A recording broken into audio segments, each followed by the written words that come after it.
इस तारीख को रामलला के प्राण प्रतिष्ठा है। ये 22 जनवरी ही क्यों रामलला के प्राण प्रतिष्ठा का दिन रखा गया है? देखिए, इसमें बता रहे हैं कि भय प्रकट कृपाला दीन दयाला कौशल्या हितकारी हरिसित महतारी मुनि मनहारी अजब तुरूप निहारिये भैया। तो इसमें जब भगवान आते हैं ना, वही दिन उनका निर्धारित हो जाता है।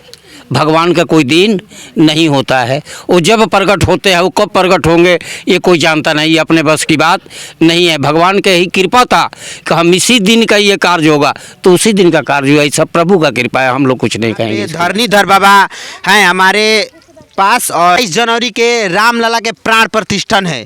आप बड़े साधु महात्मा हैं, यहाँ यज्ञ करा रहे हैं, सनातनीय हिंदू हैं और रामलला के प्राण प्रतिष्ठा अयोध्या में जाने के लिए। देखिए, श्री राम तो हमारे हृदय में निवास करते हैं। जाने का तो हमारा बहुत इच्छा था, जाते भी, इसलिए कि भगवान मेरे हैं। हम भगवान को छोड़े नहीं हैं। रात दिन भगवान के हम रामायण को पाठ करते रहते हैं। तो जाने का तो बहुत इच्छा था, लेकिन यहाँ यज्ञ का अनुष्ठान हुआ। अब इसमें जाने से थोड़ा सा यहाँ सामाजिक कार्य माने सब सल्भ नहीं हो रहा है, इसलिए हमको रुकना पड़ गया। जाने के तो मेरा बहुत इच्छा था, हम जाते, लेकिन ऐसे भी हम भगवान के साथ में हैं। हम रात दिन भगवान के ध्यान में रखे हुए हैं, भगवान के अपने हृदय में बैठाए हुए हैं। हमारे सनातन धर्म के जितने अनुयायी हैं, वो जहाँ भी रहेंगे, वो जहाँ भी हैं, उस दिन भगवान का प्राण प्रतिष्ठा होगा। अपने अपने गांव में लोग कीर्तन बैठा करके अब भगवान का कीर्तन करते रहेंगे, इससे जस प्राप्त होगा। बोलिए श्री रामचंद्र की।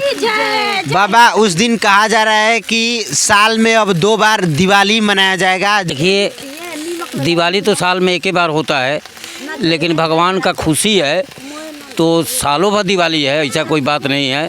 तो जब जिनका मन करे, वो जो 22 तारीख का डेट पड़ा हुआ है, इसमें दिवाली मनना चाहिए और लोग खुशी से मनाएं। इसमें कोई हमारे तरफ से कोई उत्तर देने का ज़रूरत नहीं है, इसलिए कि जितने सनातन धर्मी हैं, भगवान के नाम लेकर के, भगवान के ध्यान हृदय में रखे हुए रख करके हर एक कार्य को करे, सारे कार्य सफल होगा।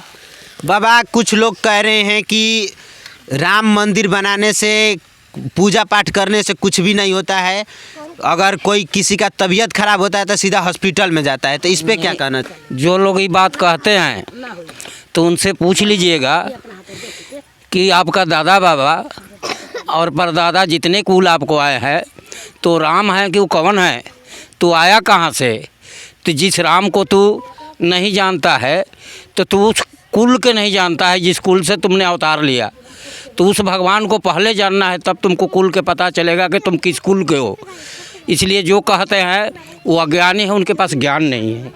राम मंदिर बनने से इतना पैसा लगा है, वो पैसा अगर भारत में बचा होता और उस पैसे से दूसरा काम किया जाता तो कितना अच्छा होता। इस पे आप क्या कहना चाहते हैं? इस पर मैं यही कहूँगा कि भगवान जब अपने स्थान पर विराजमान हो गए, तो वहाँ कम से कम 1.5-2 लाख आदमी के वहाँ रोज़गार चालू हो गया और 1.5-2 लाख आदमी जो है वहाँ पर अपना परिवार के प्रबस्ती के लिए वहाँ कारोबार बिजनेस करके वहाँ चलाएंगे, चाहे फूले बेचे या जो करे, तो इतना लोग के परिवार चलेगा।